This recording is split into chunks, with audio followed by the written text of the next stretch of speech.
Hi friends, welcome back to my channel Nishchita Gowda ಅಡುಗೆ and vlogs. ಇವತ್ತಿನ ವಿಡಿಯೋದಲ್ಲಿ ನಾವು ಮಾರ್ನಿಂಗ್ ಬ್ರೇಕ್ಫಾಸ್ಟ್ಗೆ ಒಂದು ಟೇಸ್ಟಿಯಾದಂಥ ಟೊಮೊಟೊ ರೈಸ್ನ ಹೇಗೆ ಮಾಡ್ಕೊಳ್ಳೋದು ಅಂತ ನೋಡೋಣ ಬನ್ನಿ. ಮೊದಲಿಗೆ ನಾನಿಲ್ಲಿ ಟೊಮೊಟೊ ರೈಸ್ನ ಮಾಡೋದಕ್ಕೆ ಗೊಜ್ಜನ್ನ ರೆಡಿ ಮಾಡ್ಕೊತಾ ಇದ್ದೀನಿ. ಅದಕ್ಕೋಸ್ಕರ ನಾನು ಇಲ್ಲಿ ಸ್ಟವ್ ಮೇಲೆ ಒಂದು ಬಾಣಲಿನ ಇಟ್ಕೊಂಡು ಅದಕ್ಕೆ ಒಂದು ಸ್ವಲ್ಪ ಎಣ್ಣೆನ ಹಾಕ್ಕೊತಾ ಇದ್ದೀನಿ. ಟೊಮೊಟೊ ರೈಸ್ಗೆ ಮಾಡಬೇಕಾದ್ರೆ ಗೊಜ್ಜಿಗೆ ಸ್ವಲ್ಪ ಎಣ್ಣೆನ ಜಾಸ್ತಿನೇ ಹಾಕ್ಕೊಳ್ಳಿ, ಆವಾಗ ಟೇಸ್ಟ್ ಚೆನ್ನಾಗಿರುತ್ತೆ. ನಂತರ ಇದಕ್ಕೆ ನಾನು ಎಣ್ಣೆ ಬಿಸಿಯಾದ ನಂತರ ಇದಕ್ಕೆ ನಾನು 1 ಸ್ಪೂನ್ನಷ್ಟು ಕಡಲೆಬೇಳೆನ ಹಾಕ್ಕೊತಾ ಇದ್ದೀನಿ. ಕಡಲೆಬೇಳೆ ಎಲ್ಲದನ್ನು ಕೂಡ ನಾವಿಲ್ಲಿ 1 ನಿಮಿಷ ಅದನ್ನು ಚೆನ್ನಾಗಿ ಫ್ರೈ ಮಾಡ್ಕೋಬೇಕು. ನೀವಿನ್ನೂ ನಿಶ್ಚಿತಾ ಗೌಡ ಅಡುಗೆ ಆ್ಯಂಡ್ ವ್ಲಾಗ್ಸ್ ಯೂಟ್ಯೂಬ್ ಚಾನಲ್ನ ಸಬ್ಸ್ಕ್ರೈಬ್ ಮಾಡಿಲ್ಲ ಅಂತಂದರೆ ಬೇಗ ಸಬ್ಸ್ಕ್ರೈಬ್ ಮಾಡಿ, ಲೈಕ್ ಮಾಡಿ ಮತ್ತು ಶೇರ್ ಮಾಡೋದನ್ನು ಮರಿಬೇಡಿ. ಕಡಲೆಬೇಳೆ ಎಲ್ಲದೂ ಕೂಡ ಫ್ರೈ ಆದ ನಂತರ ಇದಕ್ಕೆ ನಾನು 1 ಸ್ಪೂನ್ನಷ್ಟು ಜೀರಿಗೆನ ಹಾಕ್ಕೊತಾ ಇದ್ದೀನಿ. ಜೀರಿಗೆನೂ ಕೂಡ 1-2 ಸೆಕೆಂಡ್ ಎಣ್ಣೆಯಲ್ಲಿ ಫ್ರೈ ಆಗಬೇಕು. ನಂತರ ನಾನು ಇದಕ್ಕೆ 1 ಗೆಡ್ಡೆಯಷ್ಟು ಬೆಳ್ಳುಳ್ಳಿಯ ಸಿಪ್ಪೆ ತೆಗೆದು ಹಾಕ್ಕೊತಾ ಇದ್ದೀನಿ. ನೀವು ಬೆಳ್ಳುಳ್ಳಿನ ಹಾಕ್ಕೋಬೇಕಾದ್ರೆ ಸ್ವಲ್ಪ ಅದನ್ನು ಲೈಟಾಗಿ ಜಜ್ಜಿಬಿಟ್ಟು ಹಾಕ್ಕೊಳ್ಳಿ, ಆವಾಗ ಟೇಸ್ಟು ಮತ್ತು ಫ್ಲೇವರ್ ಎಲ್ಲದೂ ಕೂಡ ಚೆನ್ನಾಗಿ ಗೊಜ್ಜಿಗೆ ಹಿಡಿಯುತ್ತೆ.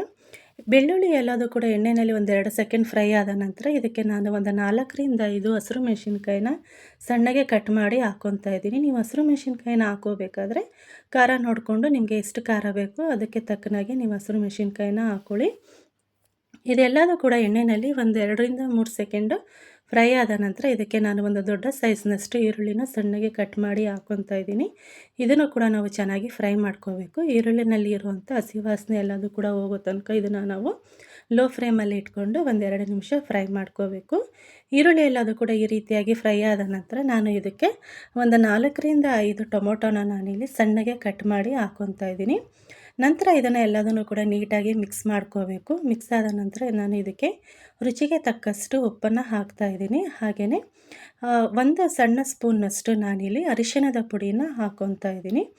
ಅರಿಶಿಣ ಪುಡಿ ಎಲ್ಲದನ್ನು ಹಾಕಾದ ನಂತರ ನೀಟಾಗಿ ಮತ್ತೆ ನಾವು ಮಿಕ್ಸ್ ಮಾಡಿಕೊಂಡು 5 ನಿಮಿಷ ಇದನ್ನು ಚೆನ್ನಾಗಿ ಬೇಯಿಸ್ಕೋಬೇಕು. ಈ ರೀತಿಯಾಗಿ ಚೆನ್ನಾಗಿ ಬೇಯಬೇಕು. ಟೊಮೊಟೊ ಎಲ್ಲದೂ ಕೂಡ ಮೆತ್ತಗಾಗಿ ಎಣ್ಣೆ ಎಲ್ಲ ಕೂಡ ಗೊಜ್ಜಿನಲ್ಲಿ ಬಿಟ್ಕೋಬೇಕು. ನಂತರ ಇವಾಗ ಗೊಜ್ಜು ಈಗ ರೆಡಿಯಾಗಿದೆ. ನಂತರ ನಾನಿಲ್ಲಿ ಒಂದು ಮಿಕ್ಸಿಂಗ್ ಬೌಲ್ನ ತೊಗೊಂಡಿದ್ದೀನಿ. ಇದಕ್ಕೆ ಒಂದು ಸ್ವಲ್ಪ ಅನ್ನನ ಹಾಕ್ಕೊತಾ ಇದ್ದೀನಿ. ಹಾಗೆಯೇ ನಾವು ಮೊದಲೇ ರೆಡಿ ಮಾಡಿಟ್ಕೊಂಡಿದ್ದಂಥ ಗೊಜ್ಜು ಏನಿತ್ತು ಅದನ್ನು ನಾನು ಇಲ್ಲಿ ಅನ್ನಕ್ಕೆ ಹಾಕಿ ಚೆನ್ನಾಗಿ ಮಿಕ್ಸ್ ಮಾಡ್ಕೊತಾ ಇದ್ದೀನಿ. ಈ ರೀತಿಯಾಗಿ ಮಿಕ್ಸ್ ಆದ ನಂತರ ಒಂದು ಟೇಸ್ಟಿಯಾದಂಥ ಟೊಮೊಟೊ ರೈಸ್ ರೆಡಿಯಾಗುತ್ತೆ ಫ್ರೆಂಡ್ಸ್. ನಿಮಗೂ ಕೂಡ ಈ ವಿಡಿಯೋ ಇಷ್ಟ ಆಗಿದೆ ಅಂತ ಭಾವಿಸ್ತೀನಿ. ನೀವು ಕೂಡ ಮನೆಯಲ್ಲಿ ಒಂದು ಸಲ ಟ್ರೈ ಮಾಡಿ ನೋಡಿ. ಹಾಗೆಯೇ ನಿಶ್ಚಿತಾ ಗೌಡ ಅಡುಗೆ ಆ್ಯಂಡ್ ವ್ಲಾಗ್ಸ್ ಯೂಟ್ಯೂಬ್ ಚಾನಲ್ನ ಸಬ್ಸ್ಕ್ರೈಬ್ ಮಾಡಿ, ಲೈಕ್ ಮಾಡಿ ಮತ್ತು ಶೇರ್ ಮಾಡೋದನ್ನು ಮರಿಬೇಡಿ. ಹಾಗೆ ನಿಮ್ಮ ಅನಿಸಿಕೆ ಅಭಿಪ್ರಾಯಗಳನ್ನ ಕಮೆಂಟ್ ಬಾಕ್ಸಲ್ಲಿ ತಪ್ಪದೇ ತಿಳಿಸಿ.